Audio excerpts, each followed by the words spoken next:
नमस्कार, जोहार। आप देख रहे हैं झारखंड स्वतंत्र खबर। हमारे साथ लेखक सोशल एक्टिविस्ट कलेक्शन डुंगडुंग है और हम लोग बात करेंगे जिस तरह से लगातार पेशा पर कलेक्शन अपनी बात को रखते रहते हैं। तो इसी बीच में जो कांग्रेस के झारखंड प्रभारी हैं के राजू, उनसे इनको मुलाकात हुआ था। तो हम जानेंगे कि मुलाकात का क्या परिणाम निकला अभी तक, और जानते हैं कि जब जो आंदोलन जो कर रहे थे पेशा के लेकर के, जिस तरह से लगातार इनको के राजू के द्वारा बुलाया गया और मुलाकात किए थे, तब अब जानेंगे उसका परिणाम क्या निकला अभी तक। राजू, जोहार जोहार। तो के राजू से मिले, उसके बाद पेशा के आगे का क्या ये अपडेट? ये जो आदिवासी क्षेत्र सुरक्षा परिषद के साथ जो लगभग 8 से 10 संगठन, आदिवासी संगठन और पारंपरिक संगठन एक साथ मिलके विगत 6 महीने से हम लोगों ने पेशा आंदोलन किया, उसमें अलग अलग तरीके से उसमें मुहिम का हिस्सा रहा। इसके बाद झारखंड के प्रभारी माननीय के राजू हम लोगों से मुलाकात करना की ख्वाहिश थी उनकी। वो कह रहे थे आप लोग से हम बातचीत करना चाहते हैं, तो हम लोगों ने उसको स्वीकार किया था। और उसका कारण यह था कि जो 15 मई को सरकार ने पेशा कंसल्टेशन आयोजन किया था रांची के रेडिसन ब्लू होटल में, तो वहाँ हम लोगों ने पूरा अपना पक्ष रख दिया था। और उसमें पक्ष का मूल पक्ष यह था कि हमने सरकार से स्पष्ट कहा कि एक बात तो कि हम पुरखों की पारंपरिक स्वशासन व्यवस्था पर गांधी जी का पंचायत राज व्यवस्था आप लोग मत थोपिए। दूसरी बात, झारखंड सरकार का जो पंचायत राज विभाग है विगत 3 वर्षों के अंदर पेशा नियमावली का 3 ड्राफ्ट लाया, और तीनों ड्राफ्ट से ये स्पष्ट होता है कि वो हमारे ऊपर पेशा नियमावली बनाने के नाम पर या पेशा नियमावली की आड़ में जो जेपीआरए यहाँ लागू है असंवैधानिक तरीके से, उसी को थोपने की कोशिश कर रहे हैं। तो इसको जो है कि ये नहीं चलेगा, ये हम लोगों ने मांग उठाया था। और तीसरी बड़ी बात हमने उठाई थी वो था कि झारखंड के अनुसूचित क्षेत्रों में झारखंड पंचायत राज अधिनियम और नगर पालिका अधिनियम दोनों असंवैधानिक हैं। वो इसलिए कि जेपीआरए 2001 बनाने के समय संविधान के अनुच्छेद 243 244 और 254 का उल्लंघन हुआ है, और नगर पालिका अधिनियम बनाते समय संविधान के अनुच्छेद 243 जेपसी 1 का उल्लंघन हुआ है। तो मोटे तौर पर हम लोगों ने उनको कन्विंस कर दिया था, इसीलिए फिर इन्होंने बुलाया और 26 तारीख को हमारी टीम गई। विधिवत रूप से लगभग पौने 1 घंटा उनके साथ हमारी मीटिंग हुई और हम लोगों ने फिर से सारे पक्षों को रखा। तब हम लोगों को सुनने के बाद उन्होंने कहा कि जब जेपीआरए और पेशा को लेकर इतना ज़्यादा विवाद चल रहा है, तो हम लोग ये करते हैं कि एक अलग कानून ही लेकर आते हैं, इसके लिए हम लोग प्रयास करेंगे, उन्होंने कहा। दूसरा, उन्होंने कहा कि जो पेशा नियमावली जो बनेगी उसमें 100% पेशा होगा और जेपीआरए का कहीं भी रेफरेंस नहीं होगा। और तीसरी बात, उन्होंने कहा कि पारंपरिक स्वशासन व्यवस्था जो है उसको एग्जीक्यूटिव पावर देकर शासन की शक्ति और अधिकार देना पेशा कानून की मूल भावना है, उसके अनुरूप ही हम सब कुछ करेंगे। तो ये 3 बातें मूल मांग आप लोगों का पेशा पर था वो कौन कौन? देखिए, मूल बात जो हम लोग उठाए थे, क्योंकि इसमें जो खासकर कुछ एनजीओ ग्रुप हैं और कुछ जन संगठन भी हैं, जन संगठनों का समूह है, उनका मतलब बहुत स्पष्ट वो लोग ये कह रहे थे, बार बार कह रहे थे कि जेपीआरए 2001 जो है उसकी धारा 131(1) के तहत ही पेशा नियमावली बनेंगी, इसके अलावा बाहर नहीं बन सकते। इसमें एक दो मतलब बुद्धिजीवी भी उस तरह के बोल रहे थे, कुछ एक दो कानूनविद भी उसी सुर में सुर मिला रहे थे। वो कह रहे थे कि, और पंचायत विभाग भी यही कह रहे थे। और वो जब ड्राफ्ट आप देखेंगे उसमें शुरू में ही रेफरेंस है कि जेपीआरए की धारा 131(1) के तहत ये जो है कि नियमावली बना रहे। तो इसको हम लोगों ने बहुत स्पष्ट तरीके से उनको समझा दिया कि ये असंवैधानिक है जेपीआरए अनुसूचित क्षेत्र के लिए, इसलिए इसकी जो धारा है 131(1) के तहत नहीं बन सकता है। इसके लिए हमने उनको रास्ता भी बता दिया, तब वो रास्ता को स्वीकार कर लिए। तो एक बड़ी बात ये थी। दूसरी बात ये भी थी कि निरंतर हम लोग बोलते रहे हैं कि झारखंड पंचायत राज अधिनियम 2001 और नगर पालिका दोनों अनुसूचित क्षेत्र के लिए असंवैधानिक है, जिस पर एनजीओ समूह और कुछ जन संगठन के लोग हमको बार बार बोलते थे कि आपको असंवैधानिक नहीं बोलना चाहिए। लेकिन चूंकि जब 15 तारीख को कंसल्टेशन हुआ, इसको भी हमने पुरजोर तरीके से उठाया वहां पर, और वहां झारखंड सरकार के 4 माननीय मंत्री, विभागीय मंत्री सहित वहां पे थे। विभाग के, पंचायत राज विभाग के प्रिंसिपल सेक्रेटरी थे, के राजू साहब वहां खुद थे। यदि हम लोग गलत होते तो उसी समय में हम लोगों को लोग काउंटर कर देते। उन्होंने वहां भी काउंटर नहीं किया, और जब यहाँ पर हमने ये सब चीजों को रखा तभी उन्होंने स्वीकार किया, हाँ ये अनुसूचित क्षेत्र के लिए जो है कि असंवैधानिक है, इसको यहाँ पे अनुसूचित क्षेत्र में नहीं लाना चाहिए, इसको जो है कि गैर अनुसूचित क्षेत्र में ही जो है कि रखना चाहिए। तीसरी बड़ी बात, जो बड़ी मांग जो हमारी थी, चूंकि पारंपरिक सुशासन व्यवस्था के अंदर विधायिका, कार्यपालिका और नगर या न्यायपालिका तीनों है, लेकिन जेपीआरए के द्वारा इन्होंने क्या कर दिया, इन्होंने और उसमें भी देखेंगे पेशा में भी जो चुनाव डाला, और उसमें क्या कर दिया कि उसमें डाल दिया है विधायिका शक्ति दे दिया ग्राम सभा को, न्यायपालिका की शक्ति दे दी, कार्यपालिका शक्ति नहीं दिया। नियमावली जो बनाए हैं उसमें भी ड्राफ्ट में वही है।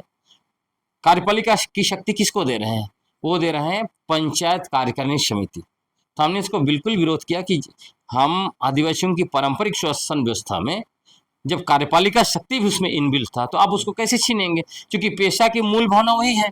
और इसमें ये लोग समझ नहीं पाते हैं, क्योंकि उसमें जो पेशा कानून जो है उसका धारा 3 में क्या लिखा हुआ है, एक्सेप्शन और मॉडिफिकेशन, अपवाद और उपंतरणों के साथ में धारा 4 के प्रावधानों को लागू करना है। तो ये अपवाद और उपंतरण क्या है, वही हमारी पारंपरिक सुशासन व्यवस्था।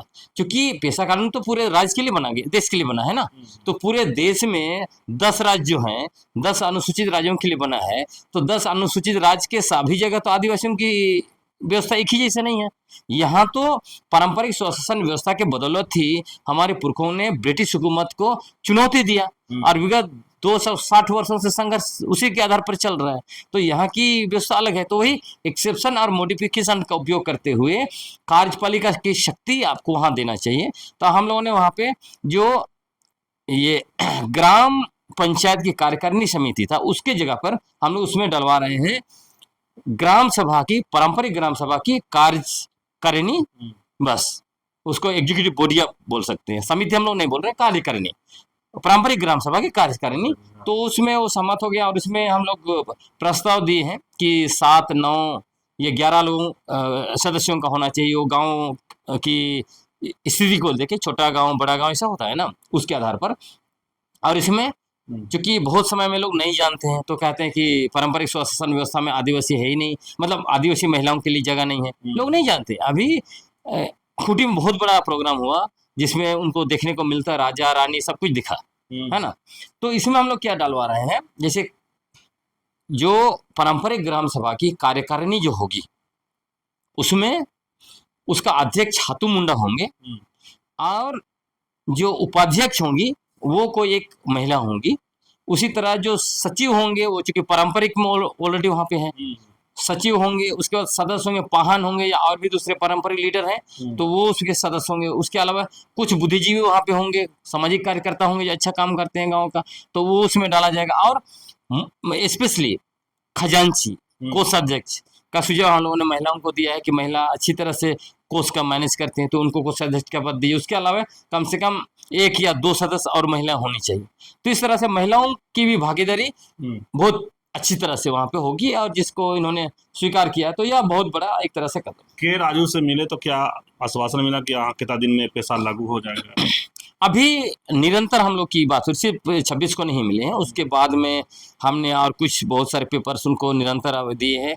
कल संभवतः ड्राफ्ट जो है कि उसका फर्स्ट फेज कंप्लीट हो गया है ना। उसके अलावा हम और भी कुछ चीज़ें उनको दिए थे, और वो इंग्लिश ड्राफ्ट भी उन्होंने शेयर किया था, उसमें भी हमने अपना मंतव्य बता के उनको दे दिया था। और लगभग जो ड्राफ्ट थी, मूल ड्राफ्ट, वो बन गई पेशा की। आप ये जो चूंकि सरकार ने वादा किया, और हम लोगों ने भी, मैंने पर्सनली मांग किया था, 15 तारीख का जो ये कंसल्टेशन हुआ था उसमें भी, क्योंकि वहाँ पे पारंपरिक सुशासन व्यवस्था के लोग नहीं थे, उनको बुलाया नहीं गया था, या 1-2 ही थे, मतलब थे नहीं थे तो नहीं बोलूँगा, लेकिन पढ़ा राजा मानकी वगैरह नहीं थे, ग्राम प्रधान 1-2 लोग थे, इस टाइप के थे। तो हमने उनको कहा था कि जब आप पेशा की नियमावली बना रहे हैं तो उनको शामिल करना चाहिए।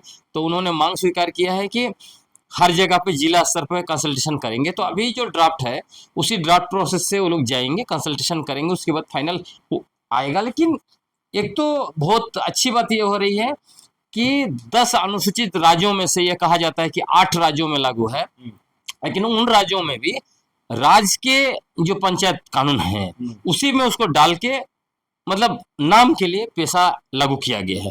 लेकिन झारखंड का जो पेशा नियमावली होने वाला है वो पूरे 10 अनुसूचित राज्यों के लिए अद्भुत होने वाला है। और आप देखिएगा इसी के आधार पर दूसरे राज्य के आदिवासी आंदोलन शुरू कर देंगे कि झारखंड की तरह ही हमारा भी नियमावली बनना चाहिए। हाँ, इसकी मांग होगी। अब पेशा पर आगे के कारण अब वो बनाया रहा आगे ये है, अभी हम लोग कुछ इलाके में है। अभी मॉडल ग्राम सभा जो बनाने का काम अभी हम लोगों ने शुरू कर दिया है। और अब बहुत जल्दी आप देखेंगे कई गांव में जो है कि कार्यकारिणी समिति काम करने लगेगी। और उसके साथ साथ हम लोग का जागरूकता का कार्यक्रम वो निरंतर चलते रहेगा। इधर लिखने पढ़ने का काम, रिसर्च का काम वो भी चल रहा है। हमारी जो काम है वो बहुत लंबी है। उसके बाद जैसे ही पेशा नियमावली बन जाता है उसका प्रशिक्षण वगैरह का कार्यक्रम भी निरंतर होगा। और अभी उससे पहले भी हम लोग पारंपरिक व्यवस्था पर प्रशिक्षण वगैरह चालू कर रहे हैं। तो काम बहुत कुछ है, प्लानिंग बहुत है। और हो सकता है आने वाले समय में और आपको बहुत अलग अलग तरह का कार्यक्रम आपको रांची में भी देखने को मिलेगा, जिलों में देखने को मिलेगा। तो आप बोले कि ड्राफ्ट बन के तैयार है, क्या बहुत जल्दी पेशा लागू लागू हो जाएगा? नहीं, अभी इसको लिया जाएगा, मतलब आपका जो उन्होंने वादा किया है जिलों में लिया जाएगा, उसको रखेंगे, उसमें शायद कुछ और लोग सुझाव देंगे, फिर उसमें से कुछ और जोड़ा जाएगा। उसके बाद जो आएगा तो बहुत बेहतरीन तरीके से आएगा। थोड़ा सा वक्त लग रहा है, हालांकि उसकी 2 संभावनाएं हैं। 2 संभावनाएं क्या है?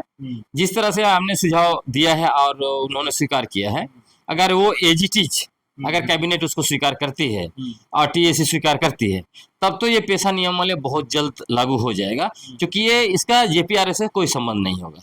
दूसरा पॉसिबिलिटी ये है कि अगर उसको जो है कि कैबिनेट स्वीकार नहीं करती, उसमें कुछ वो लोग अड़ंगा लगाते हैं, तब हो सकता है कि एक अलग नियमावली, अलग कानून ही बन जाए, है ना। जब अलग कानून बन जाए तो फिर अभी जो मानसून सत्र होगा उसका इंतजार करना पड़ेगा। और हो सकता है कि उसके लिए जेपीआरए का भी सेक्शन 1 सबसेक्शन 2 को संशोधन करना पड़ेगा। और उसके अंदर में आपको जो है कि अनुसूचित क्षेत्र डालना पड़ेगा कि मतलब जेपीआरए अनुसूचित क्षेत्र में लागू नहीं होगा, तो अनुसूचित क्षेत्र शब्द डालना होगा। उसके लिए जेपीआरए को भी संशोधन करना पड़ेगा। लेकिन यदि ये जो अभी जो नियमावली का जो प्रारूप मैंने आपको कहा है कि बन के जो तैयार है, अगर इसी नियमावली को एक्सेप्ट कर लिया जाता है तो उसमें जेपीआरए को भी संशोधन करने की जरूरत नहीं पड़ेगी। क्यों नहीं पड़ेगी? क्योंकि सेंट्रल लॉ डायरेक्ट लागू होगा। क्योंकि लागू होगा क्या, लागू है 24 दिसंबर 1997 से लागू है, विधिवत नहीं है। तो उस हिसाब से क्या होगा कि जहां पे सेंट्रल और स्टेट का लॉ टकराएगा तो ऑब्वियसली अनुच्छेद 254 के तहत सेंट्रल लॉ लागू होगा। तो जेपीआरए नहीं भी संशोधन करेंगे तो ऐसे ही साइड हो जाएगा, है ना। तो लीगल रूप में बाद में वो लोग संशोधन करते रहेंगे। तो ये पॉसिबिलिटीज है, इसलिए हम सोच रहे हैं कि शायद जल्दी लागू हो। अभी टाइम तो नहीं बोल सकते हैं क्योंकि अलग अलग डिस्ट्रिक्ट में भी लेके जाना है, उसमें सरकार कितना समय लेती है, लेकिन लगभग शायद इस साल के अंदर अंदर लागू हो जाना चाहिए। चलिए, अभी आप सुन रहे थे इलेक्शन का जो बात हम लोग पेशा पर कर रहे थे, अपनी बातों को रख रहे थे, लेकिन कह रहे हैं कि जिस तरह से ड्राफ्ट बन के तैयार है अब जिला बाई जाएगा और अगर उस पर कोई नहीं हुआ तो बहुत जल्द पेशा लागू हो जाएगा। तो इस तरह खबर को देखने के लिए झारखंड से जुड़े रहिए। जोहार, नमस्कार।